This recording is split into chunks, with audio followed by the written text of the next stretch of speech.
not guilty. You don't even know there's a gun if you stay in the gas station! How did it make it feel when a gun was pointed directly in your face? I was terrified. This why is an armed 57-year-old man chasing a boy 130 yards, knowing how scared he is. If Rick Chow executed a human being over a $1 bottle of water, enjoy hell. Welcome to On Retainer. I'm attorney Thomas Randolph. So by now you've heard about the verdict in the death of Cyrus Carmack-Belton.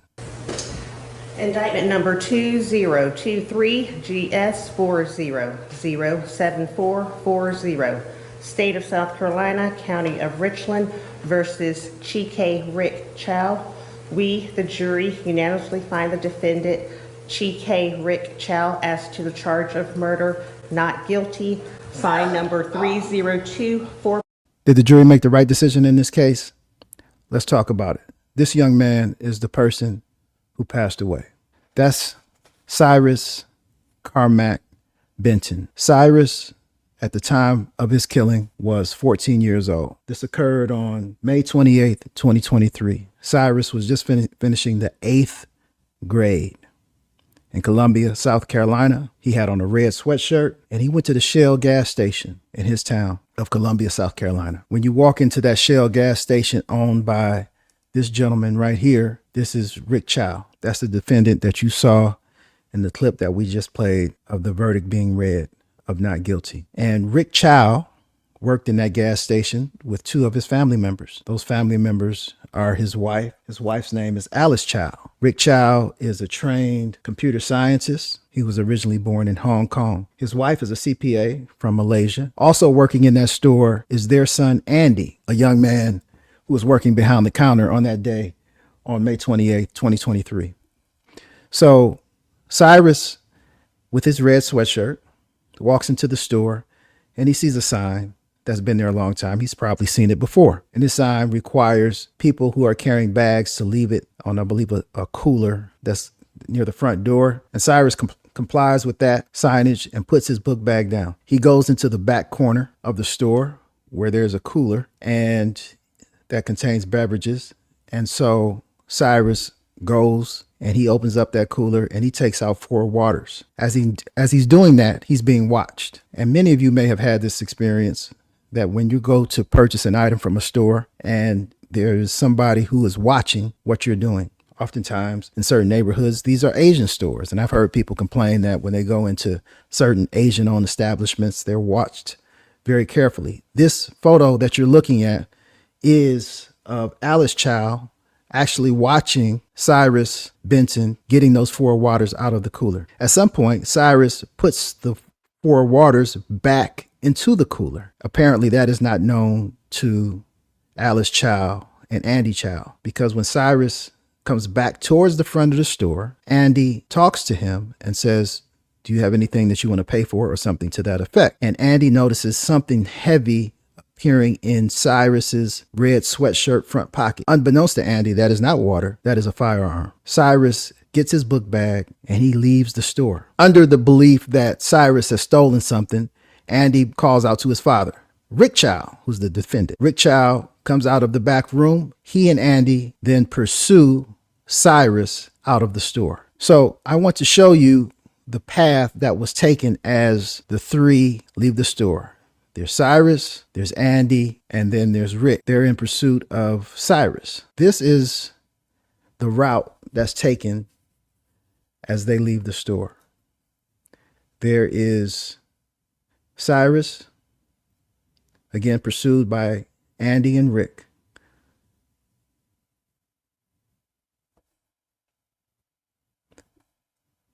They proceed to the street. They cross the street and they're running. And I'll show you a video of them running. Cars had to slam on their brakes to prevent hitting Andy and Rick as they chase Cyrus across the street. They run 130 yards is where they finally end up.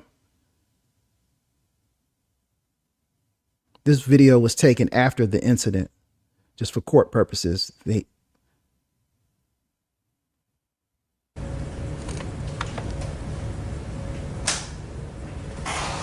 Let him go.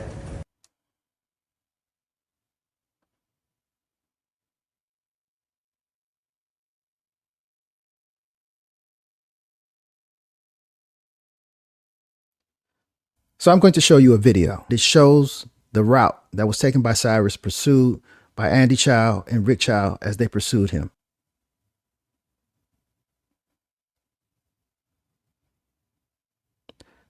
So Cyrus is running fast, and Andy and Rick are running fast. And in fact, Cyrus is running so fast, he runs out of one of his shoes.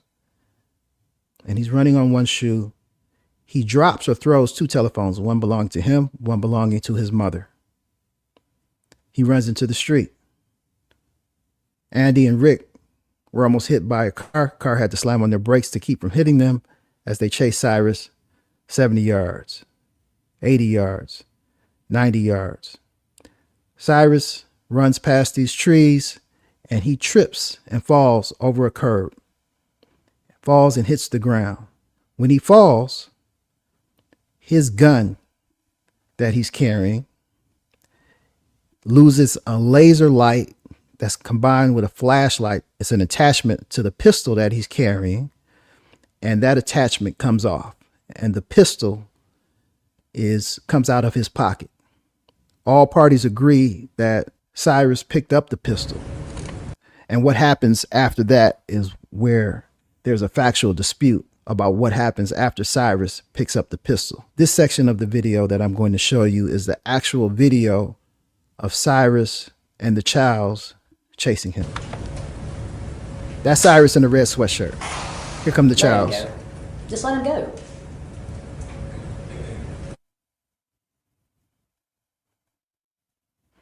There's Cyrus running.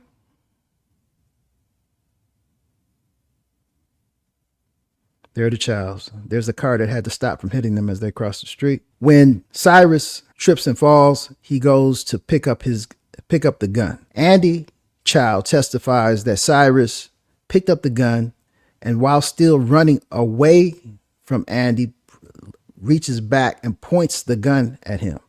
Andy calls out, "He has a gun. He has a gun." Rick Chow says something to the effect of, "Drop the gun. Stop, drop the gun." Cyrus did not drop the gun, and his father fired a shot that hit Cyrus in the back. And of course, as we know, Cyrus passed away. So I'm going to play for you the opening statements. The first opening statement you will hear is from the prosecutor, and immediately followed is a portion of the opening statement by the defense attorney. The prosecution always goes first. Assess that, and I'll ask as you start asking those questions that bounce around in your head. In what world do you get to falsely accuse a 14-year-old of stealing, chase a 14-year-old 130 plus yards down a road while you're armed with a pistol, shoot that person in the back, then claim you're defending your son? Folks, it's for that senseless act, for that ridiculous act, for that heinous act that Chikei Rick Chow, the defendant in this case, has been charged and indicted with the crime of murder. And it's for that crime that we, the prosecution, Dale Scott, Stephanie Taylor, and Weston Leifer, will be asking that you return a verdict of guilty at the appropriate time. But the one thing that I did not hear, This is the defense and attorney. I believe you will hear during the course of this trial, is why a 14-year-old would be illegally possessing a semi-automatic pistol, wandering the streets with that pistol, with a laser attached to that pistol. A laser to go ahead and ensure better accuracy when you fire the weapon. A semi-automatic pistol that was loaded, the magazine was loaded, and there was a bullet in the chamber. It was illegally possessed by this young man. He illegally entered the store because there was a sign posted, "It's illegal to go ahead and enter the store with a weapon." Versus what Mr. Chow did. Mr. Chow had a concealed weapons permit. He never drew his weapon. He was authorized to have a weapon, but he didn't draw that weapon until his son was in danger of being shot. But the state doesn't talk about the gun. state doesn't offer any explanation or rationalization as to why that young man pulled that gun and was walking around with that gun in the streets of Columbia, South Carolina. But Rick Chow stayed there, did chest compressions, took vomit out of his mouth with his own mouth so the young man could keep breathing. And then other people, more qualified people, were able to go ahead and try and help the young man. Unfortunately, he died. So there you heard from the prosecutor in his opening statement. That was a portion of it, obviously. And you also heard from Jack Swirling, one of Rick Chow's defense attorneys. So the most important witness in this case is Andy Chow. Let me tell you why. Rick Chow did not testify in this case. He was not required to. And it is against the law for the prosecutor to comment on a defendant not testifying in his own case. A defendant has a Fifth Amendment right to stay silent, including during trial. And so if the prosecutor wanted to stand up and say, for example, Rick Chow didn't testify in his own defense, so therefore you must presume that he's guilty. They can't do that. And they can't comment on him not testifying. So Rick Chow exercised his Fifth Amendment constitutional right not to testify during the trial. So Andy Chow, who was on scene, gave the testimony that was very important to the defense. In my opinion, it was this testimony that determined the outcome of this case for a number of reasons. Number one, for its substance, and number two, how the method they chose to question him. So let's take a look at Andy Chow's testimony. You continue to chase him. And then the boy, the 14-year-old, 114-pound boy, hits the ground so hard. And you're hovering over him. And the light he hits so hard that that light has come off with his gun. Why not just run back to the Shell station at that point and say, this is enough. We've gone way too far. Over $1 bottle of water. Why didn't you and your dad do that then? So everything was happening fast. Yeah. So I caught up to him. Wow. And I see the gun. Okay. And then it's pointed at me. He ran away from you and your father, did he not? He did run away from me. Okay. You were pretty certain that he took that water bottle, weren't you? I believe he stole it. You were pretty certain that he did. I mean, why else would you have chased him if you weren't pretty sure? I did believe that he had stolen something, yes sir. Okay, you were pretty sure he had done it, right? Yes sir. You can say it that way. But you're wrong.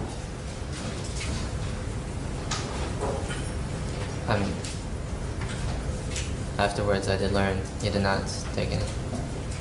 There was nothing to stop you or your father from going back, reviewing that footage, and taking the time to do that, and realize he hadn't stolen anything. There's nothing to stop that, was there?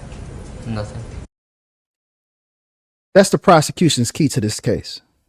That they didn't have to chase Cyrus.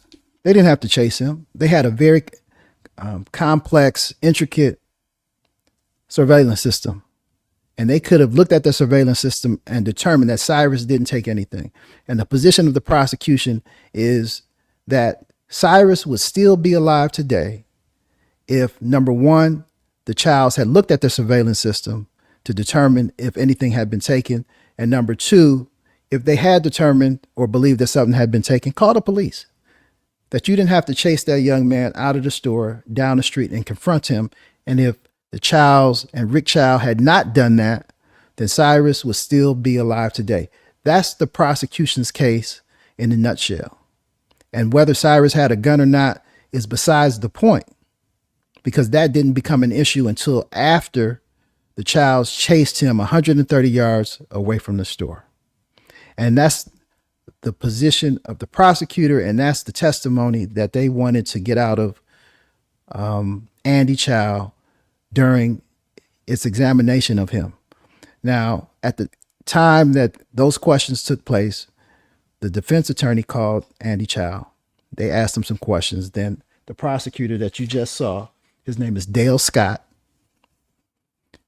asked him those questions. Now, the next voice you will hear is from Sean Kent. Sean Kent is a black attorney who represents Rick Chow, who is of Asian descent. You heard he's from Hong Kong. And so let's hear Kent's what's called a redirect of Andy Chow. Questions were being asked of you, and I don't know if it was embarrassed or so forth, but there's questions asked to you about how you were running and came to a stop. First, I want you to tell the jury again what happened from the point in time when you were running and caught up. Tell the jury again. Okay, so I caught up to, so he had fallen on this on a flat, and so I was running full speed, and I catch up to him. Let me stop you right there. You want to lay flat one? Just flat down. He's on his stomach? Yes, sir. Which way? Can you have him facing you, or let's have him facing this way? Just for example purposes. Lay flat that way, Kurt. Just flat down. Sorry about the seat. Okay, and so he's laying flat down, correct? Yes, sir. And you said you were running up to him, Yes, sir. and then what happened? You slowed down immediately? I slowed down coming to the curb, Uh-huh. and then I see there's something in his hand, Uh-huh. and when I get closer, and he's starting to get up, Okay. and he points the gun over at me. All right. And so you're going, and so the question, of course, from the solicitor is, how can you stop and start going this way? And you were talking about momentum? Yes, sir. So it's something like that, right? Yes, sir. Wow. Did that seem impossible? No, sir. And so your testimony is you were going full speed. Someone starts to stand up. And then your momentum, because you see what's going on. Yes, sir. Thank you. Thank you for that. Did that seem impossible just now? No, sir. Was a gun pointed in your face? Yes, sir. How did it make you feel that day? All this other stuff, all these back and forth, how did it make it feel when a gun was pointed directly in your face? I was terrified Terrified that what was going to happen? that I would die. And what did you do? Who did you yell to? I yelled to my dad. And what were you yelling to your dad? He's got a gun. He's got a gun. And your dad, wherever feet he was, what was he yelling? Drop it. Drop it. And then no. And what was Cyrus doing? Pointing the gun at me. And running. Is that about right? Yes, sir. Thank you. No further questions. According to Andy and the defense, they're chasing this young man. He falls, picks up a gun, points it back at Andy. As he continues to run, he's pointing backwards off to the side at Andy. Andy yells, he's got a gun, he's got a gun. His father says, drop the gun, and then shoots Cyrus in the back. And Cyrus passes away. The next voice you will hear is from the prosecutor. Again, this is Dale Scott.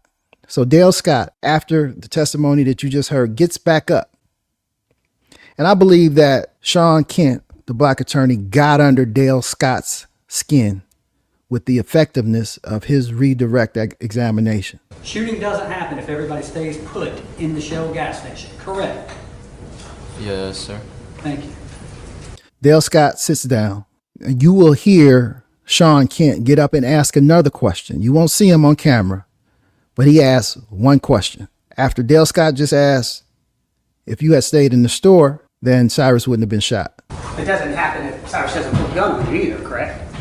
Correct. Sean Kent asked Andy Chow, if Cyrus doesn't pull a gun, he wouldn't have been shot either. That's the only question that he asked in this go around. And then he sits down.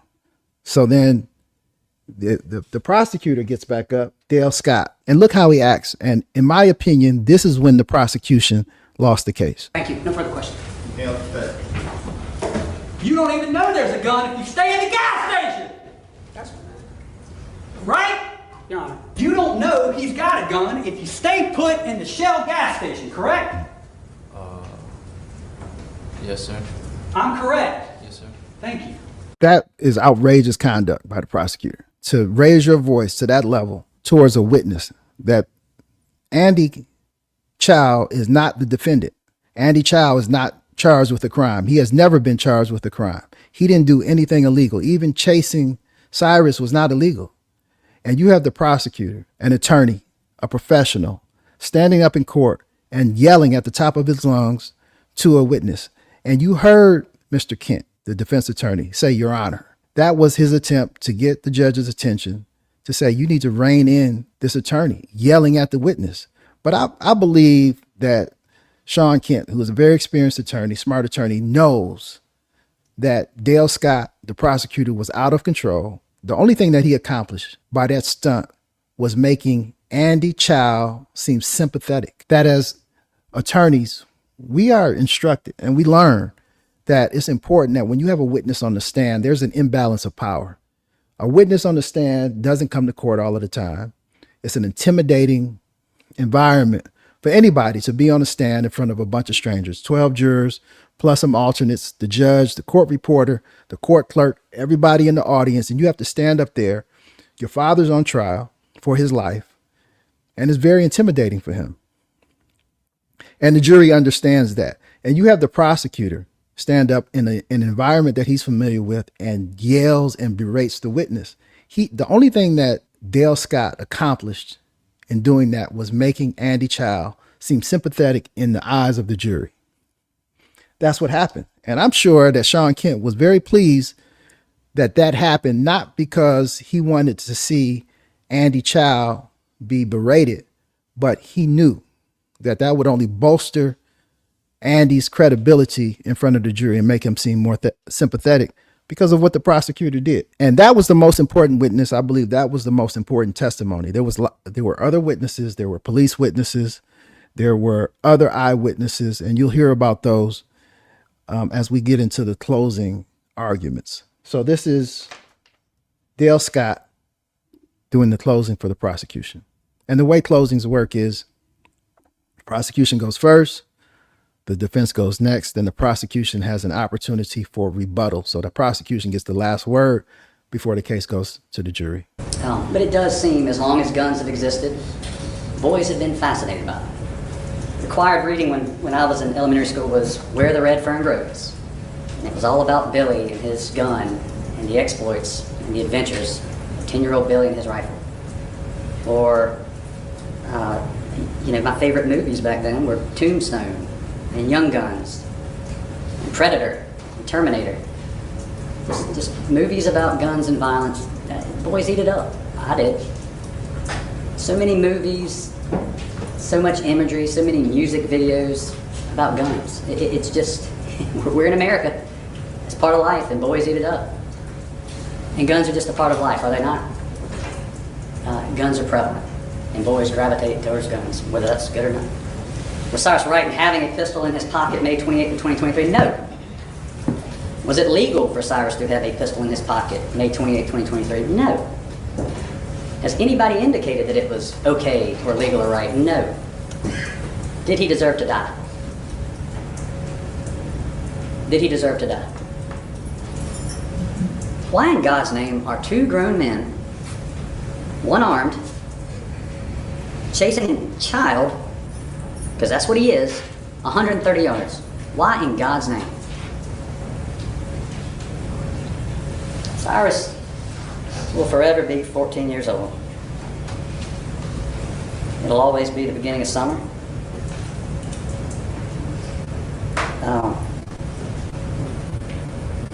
Ninth grade in high school, they'll never come. He won't get the chance to catch the eye of a pretty girl. He won't get to feel rejection either. He won't be at the prom with his classmates. He won't have a chance to be cool or to take that winning shot. He won't have the opportunity to be a loser. He'll never get the chance to figure things out. He'll never feel his grandmother's kiss on his forehead. He won't get to drink that beer when he turns 21. He'll never catch snowflakes on his tongue again.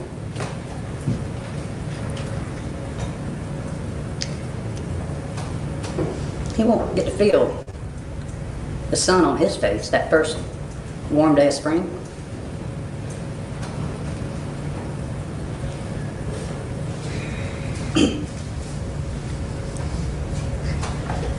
He'll never get to find his way in this world that can be so cruel, but so beautiful. He won't be like this 14-year-old boy and look in the mirror and see these wrinkles and this gray hair that just kind of Came out of nowhere. And the question isn't why does a 14-year-old have a gun?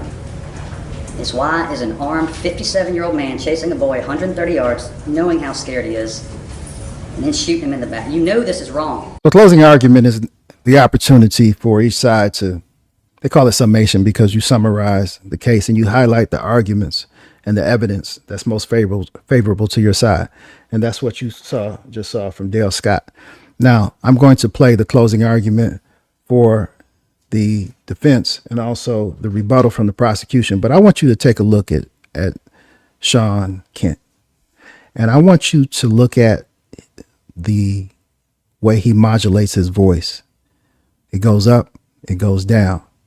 I want you to watch the way, and I think we include most of it in this video clip, the way he owns the courtroom, meaning that he moves around. He's not standing behind a lectern like Dale Scott. He's sitting on the witness stand. He's back at the defense table. He's walking up to the jury box. He is owning the courtroom, like I indicated. And it is a very, very effective closing argument. And I tried to capture the substance of that in this clip. Executed a human being over a $1 bottle of water. Enjoy hell.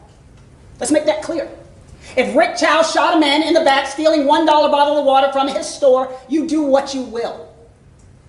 Because there's nothing to justify this back and forth. Was he right? Was he wrong? It doesn't matter.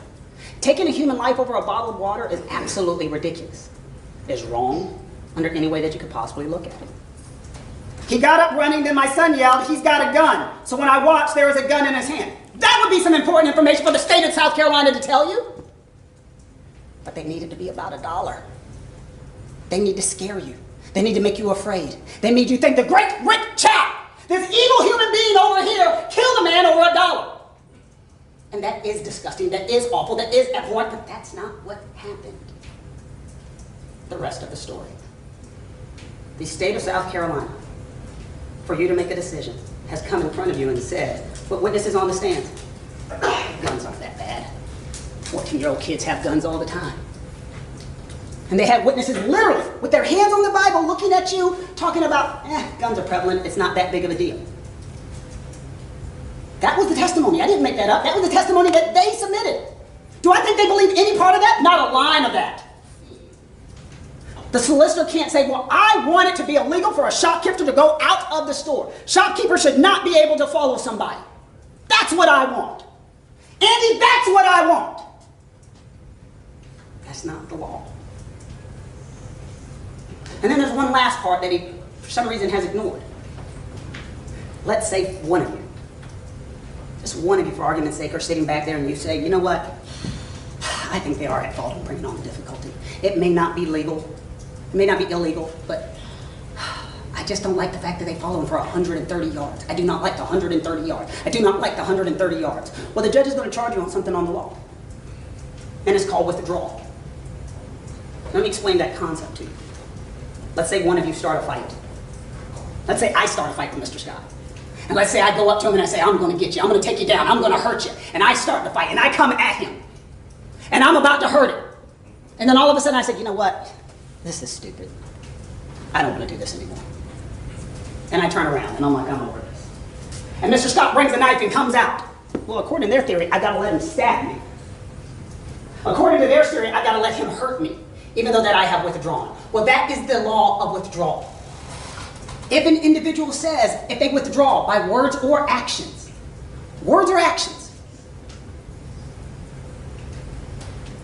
their right to self-defense is back on the market. All right, so let me break this down a little bit so you can understand, and then we'll put him back on.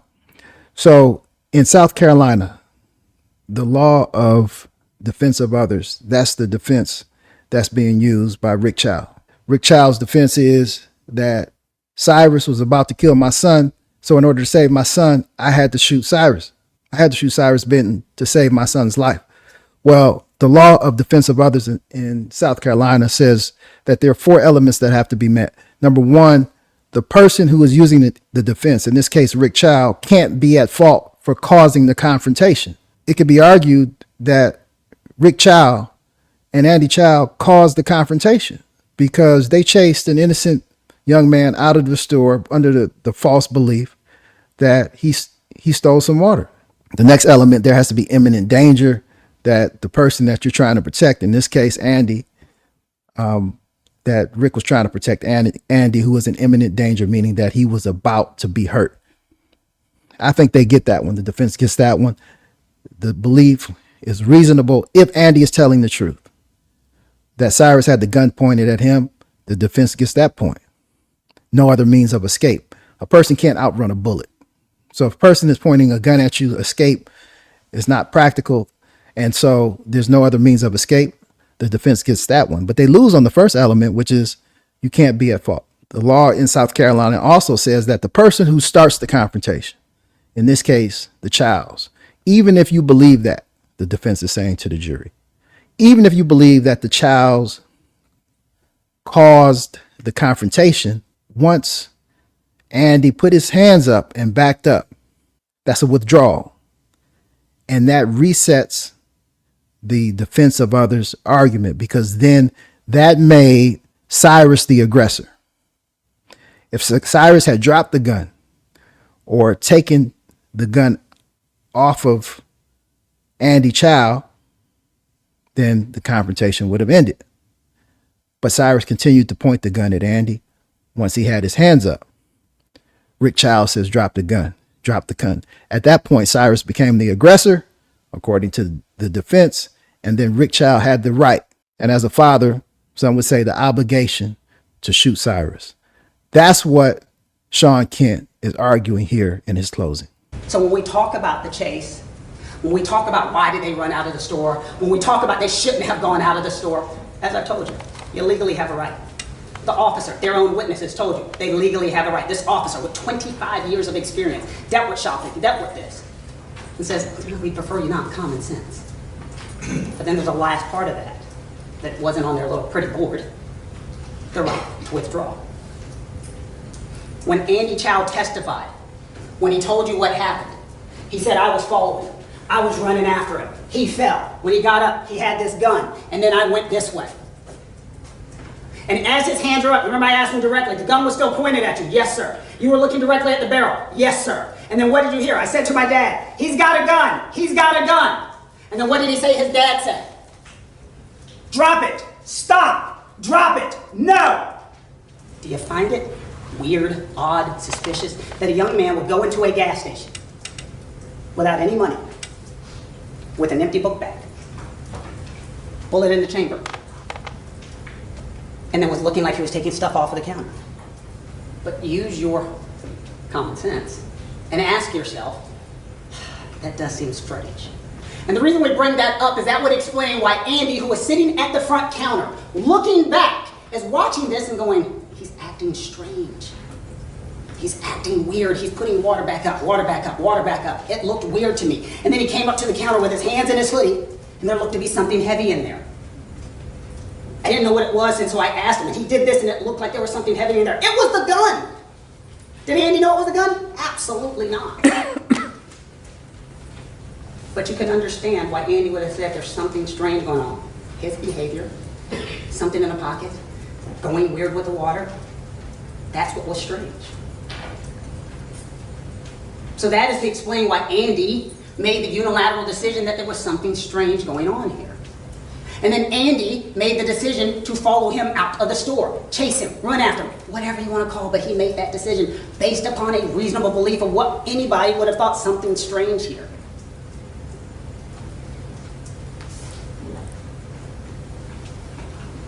I asked the officer, again, about the suspicious behavior.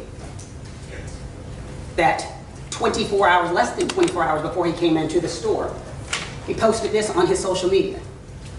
Do you remember? I asked him about it. And not only was it this was a clip from a video in which he was pointing a gun at a screen with a laser and a flashing light on his Instagram story. You put all that together, you can explain that someone's behavior would have been a little strange. And he would have had that firearm with the light on it. It makes sense. And so that explains why Andy, and don't forget, when the officer was talking and asking questions and he went back to the back to look at that video surveillance that they keep talking about. Do you remember how many times? He's like, I had to look at it 2-3 times. I had to zoom in on it. He had the technology to see what was taken. Andy had one time. And from his vantage point, something was going on. And so he followed him out the store. He ran after the store, whatever you want to call it. The rest of the story. And then Andy testified that he threw stuff out of his pocket. You remember Mr. Scott said, you did not testify to that. I had to show 4 different times where Andy said he was throwing something out of his pockets. 4. And so he went after him. He followed him. He chased him. He's going after him the entire way. And they're right. He fell. He fell hard. And now they're saying, well, he would have naturally picked up his gun. That's why this is important.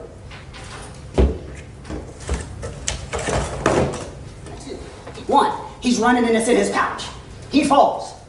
The light goes off, but the gun stays in the pouch, I guess. Or the gun comes out, I guess. I don't know. But he picks it up. And that's what they just testified to. He picked it up. The judge is going to tell you something else about defense of others.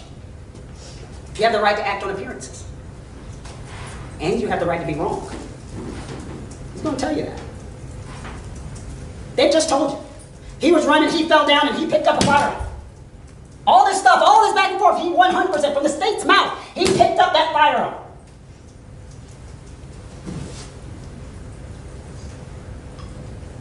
You have a right to be wrong. You have a right to act on appearances. And that's what the judge is going to tell you the law is. And that's from the state. I want you to think about that again. Gets up. Medical examiner, shot, back, angle, pointed. Right to act on appearances. Rest of the story. Rick Chow would have had a right, and did have a right, to save his son. The strongest evidence that was given in entire this case was when the officer got on the stand and I asked him that question. And I said, have you ever fired your firearm? No.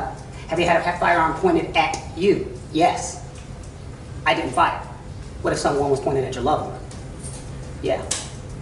I asked that same officer the situation when officers are chasing somebody and you chase them incorrectly. Remember we asked him that question. You chase somebody incorrectly, what happens?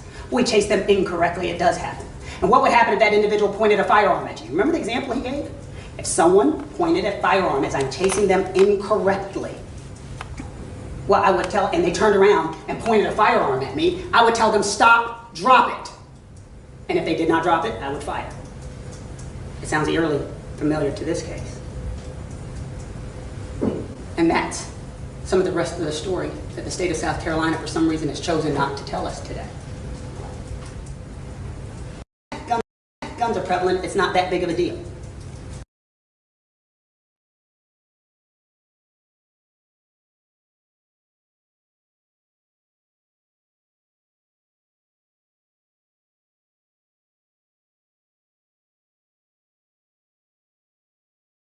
In that, Andy Chow is in the store. Andy Chow runs out of that store. Andy Chow runs out of that store after Cyrus. Someone pointed a firearm as I'm chasing them incorrectly. Well, I would tell, and they turned around and pointed a firearm at me, I would tell them, stop, drop it. And if they did not drop it, I would fire. It sounds eerily familiar to this case. And that's some of the rest of the story that the state of South Carolina, for some reason, has chosen not to tell us today. This case is not about a dollar. This case is not about a shoplifter. This case is about a father who sees a gun pointed at his son and had to make a decision. For the state's case to make any sense whatsoever, you must be comfortable with their theory in that Andy Chow is in the store. Andy Chow runs out of that store. Andy Chow runs out of that store after Cyrus. And as he's running out after the person he thinks is shoplifting, Cyrus still points the firearm. Andy still has his hands up. His dad is still watching, and his dad says, no, I'm not going to do anything. And Cyrus shoots and kills his son. The state wants us to believe that that's legal, and that's okay. That Storekeepers should let people take stuff out of their store, and if you follow them and you get killed, it's okay. It's not. Folks, All right. So this is the prosecutor's rebuttal. This gentleman who's standing here, this is Byron Gibson for the prosecution. if Cyrus was this thug that they keep telling you that he was, by showing you pictures and trying to get you thinking in that direction, we never would have gotten 130 yards down the road. He would have held court right at 7441 Parklane Road. Cyrus would have been the judge, the jury, and the presenter of the sentence right there in that spot, if he was the thug that table wants you to believe that he was. But instead, what were his actions? Folks, he ran. He ran like a child. He ran from the adult. Let's think about who acted like the thug, the gangster. The person who chased him down the street, or the person who ran? There were 4 eyewitnesses who were not named Chow. Which one of them ever said they saw Cyrus Carmack-Belton point a gun? Which one? Which one? No. 4 of them. 3 different vantage points. The book bag fell. He was flat. He fell hard. His hands were on the ground. He got up trying to run, and that's when he tried stumbling again and got shot. Again, trajectory. Here, upwards, to the left, making perfect sense that he's running away. Not pointing, like the defense wants you to believe. They were irritated. They were mad for whatever reason. They ran after him. They caught him. They caught up to him because he fell multiple times. They wanted to shake him down and get that bottle of water and then figure out what to do with the police later. That's why they ran. That's the simple truth. That's the simple truth. That gun spilled out, and then that man made a rash decision. He overreacted. Andy saw the gun. He said gun, and he shot him. There wasn't all this time to back up. No witnesses even say that he even backed up. They said they were advancing the entire time. Folks, don't let the defense rewrite the facts. For over an hour, Andy sat on that stand, and he said a lot of things. He said a lot of things. But did you ever hear the 2 words? I'm sorry.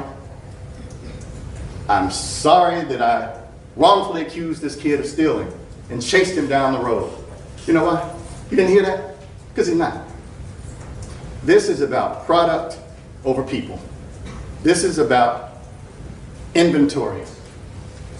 This is not about a person's life. It's offensive to hear the defense keep trying to characterize Cyrus as this young thug.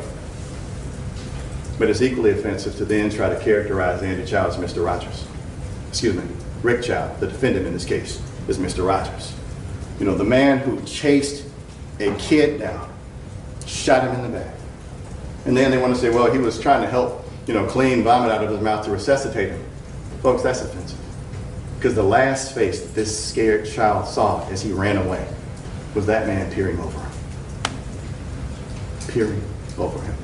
There were 12 members of the jury. 5 members of the jury were black. 3 black men, 2 black women. The remaining jurors were 3 white women, 2 white men, and 2 people of the other background. In the cases going on now concerning Carmelo Anthony, there are no black jurors. And I guarantee you that if Carmelo Anthony is convicted, people will say, well, there were no black jurors. He didn't have a jury of his peers. And so therefore the jury verdict cannot be trusted. In this case, there were black jurors, 5 of them, and there was a unanimous verdict of not guilty. Indictment number 2023-GS40-07440. State of South Carolina, County of Richland versus Chikei Rick Chow.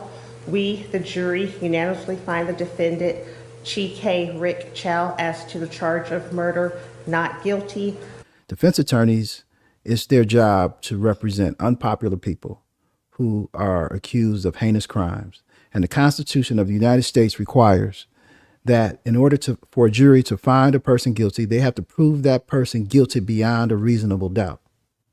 And if the prosecution cannot do that to a jury that was selected by the defense and the prosecution, then the person, according to the law, has to be found not guilty. And black people, I'm speaking to you. You better be damned happy that the United States has a constitution that requires proof of guilt beyond a reasonable doubt before a person can be found guilty. You better be grateful for that. I know as we approach the 250th anniversary of the United States, there's a lot of discussion about whether the Declaration of Independence applies to black people, or whether black people were considered when the Declaration was established, because at that time there was slavery. And you hear the same discussion around the Constitution of the United States. And what I'm telling you as a former criminal defense attorney, you better be happy that there's a Constitution of the United States, and you better embrace it, especially if you find yourself in the unfortunate position of being a criminal defendant. I'm going to play a video from Sean Kent, the black defense attorney, in a moment. You know, being a former defense attorney, I know that the best way for a defense attorney to gain notoriety, and let's talk about black attorneys for a second, since we're going to talk about Sean Kent. The best way for a black attorney to gain notoriety in the black community, and that means becoming a popular criminal defense attorney, becoming a highly paid criminal defense attorney, is to represent defendants and get not guilty verdicts, even if the accused are accused of very heinous crimes: murder, arson, kidnapping, rape. If you're a criminal defense attorney and you represent black people who are accused of harming other black people, it is not a mark against you in the black community to get not guilty verdicts for your clients. That's the way you increase your stock. That's the way you increase your compensation. That's the way you increase your business. I have never, ever in 30 years of practice heard of a black criminal defense attorney be berated and put down for getting a not guilty verdict against a client who allegedly victimized black people. And what I hear now from some very loud voices on social media and in other places is that Sean Kent should not have taken this case, and that Sean Kent is some type of sellout, I don't know, for representing Rick Chow, because Rick Chow was accused of killing a black teen.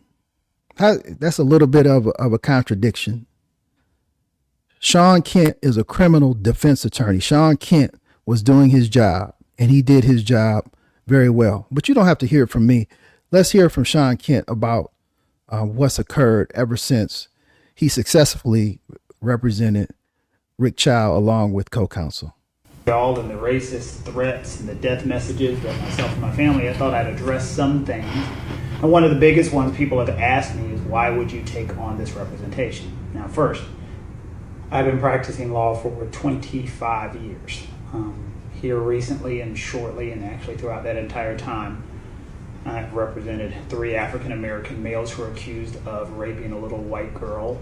I have represented an individual who was accused of killing a person, folding his body and sticking him in an abandoned building in Florence, South Carolina.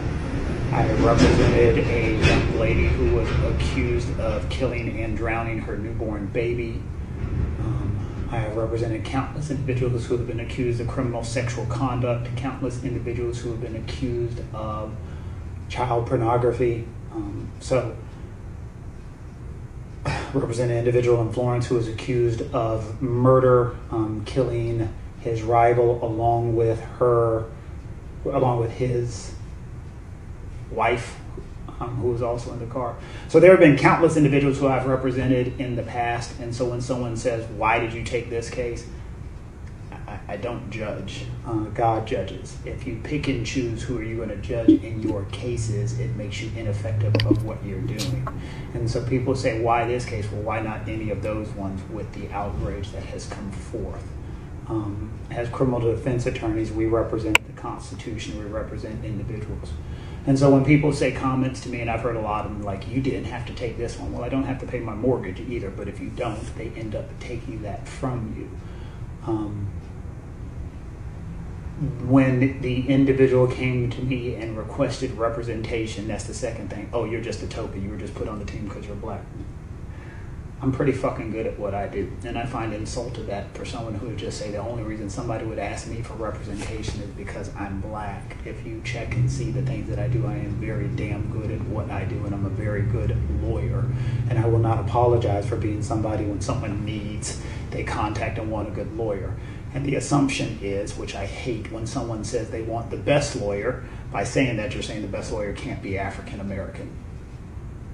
That's disappointing on our parts. As far as the legal defense, when a person comes to us and says the following sentence, look, a gun was pointed at my son, I thought he was going to die, so I fired and shot. That was the legal defense. There was nothing creative, there was nothing tricky, there was nothing fancy. That was the legal defense. Nothing was hidden. I don't want people to say there was all this great stuff.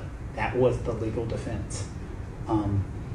This was presented to a jury of 12 individuals, 7 of which were minorities, who heard that legal defense and said, yeah, that makes sense.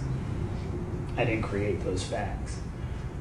I'm also hearing, finally, probably most importantly, that that people are saying we need to boycott Sean Kent. I'm not fucking Target.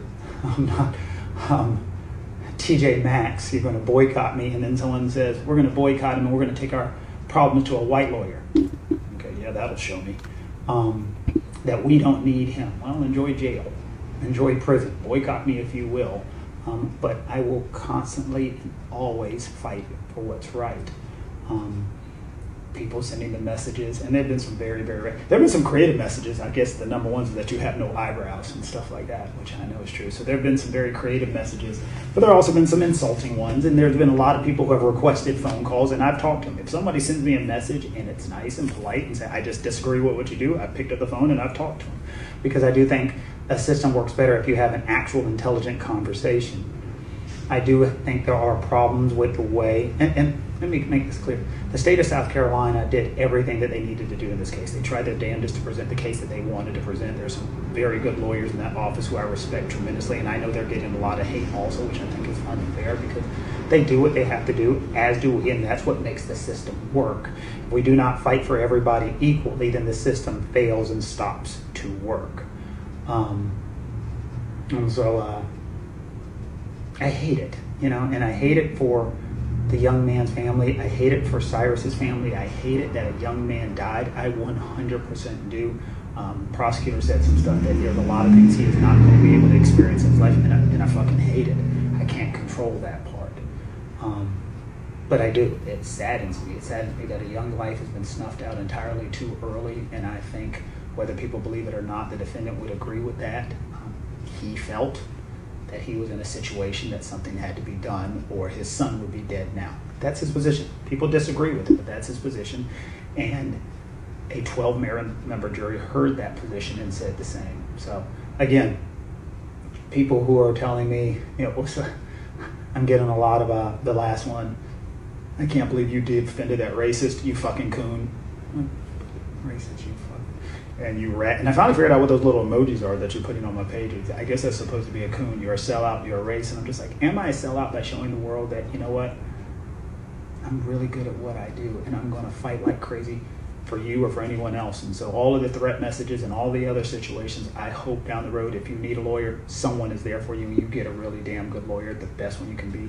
And I hope someday we get to the point in our society where we say the best lawyers in the world have to be white and not necessarily black or people of color. We start to realize that good lawyers come in all shapes, sizes, and colors. And this is the task that we have chosen. This is the job we have chosen. This is the obligation that we have taken on, and this is one that I'll take on. I hate it though. I hate the hate, and I hate the fact that we cannot look past and realize that sometimes people can be good lawyers and still good people. So maybe we'll do a live if anyone thinks that's necessary. And by the way, put your hate comments. Tell me how much of a piece of shit I am. Tell me how bad my eyebrows, my big teeth, all the other stuff. I'm fine. Put those down there. Say all the nasty stuff you want to say. But maybe it would be interesting to have an Instagram or Facebook Live where we can take questions so people can ask questions. Because there is a lot that the world doesn't know. There's a lot that we don't know about Cyrus, Rick Chow. There's a lot that we do not know about these individuals. But if there's people who have questions about the case and the legal defense and why we did the things that we did, I'll happily answer them. Take care. The Chows were wrong. They were wrong for believing that young man stole water. It's unfortunate that he's dead.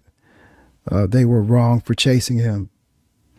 But we are a nation of laws. We are a nation of laws. And the jury heard the testimony. They watched the behavior of the prosecution. And I think that reasonable minds could differ as far as the verdict. But the jury made its verdict. Rick Chow is from Hong Kong. His wife is from Malaysia. Malaysia is very different than Hong Kong.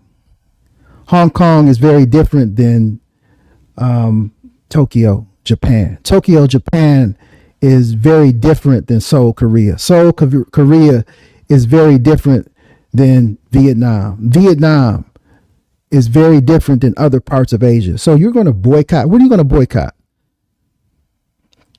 You're going to boycott Chinese food restaurants. You're going to boycott a Vietnamese nail salon. You're going to boycott a Korean beauty supply.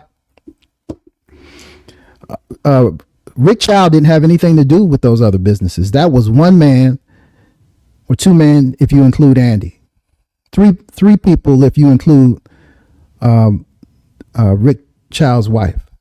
And so you're going to take your anger and your frustration out on every Asian-owned business in the country because you didn't like what one man did? How is that not prejudice? How is that not discrimination? And yes, I've been followed. I mean, I've been watched when I go into stores. Don't go to that store anymore if you don't like the way that you've been treated. But an indiscriminate treatment of every Asian business is unjustified.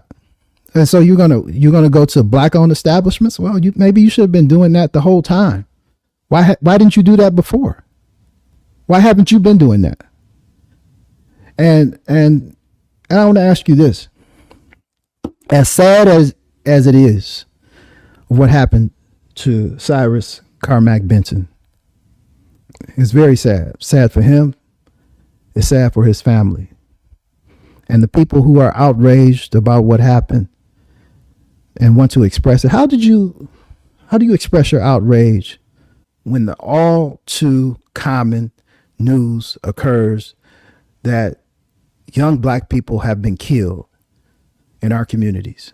Who did you boycott last weekend, or the weekend before that, or the weekend before that, or the weekend before that in Chicago, in Detroit, in Los Angeles, in Houston, in Dallas, in Memphis, in Miami, in Fort Lauderdale, in Jacksonville?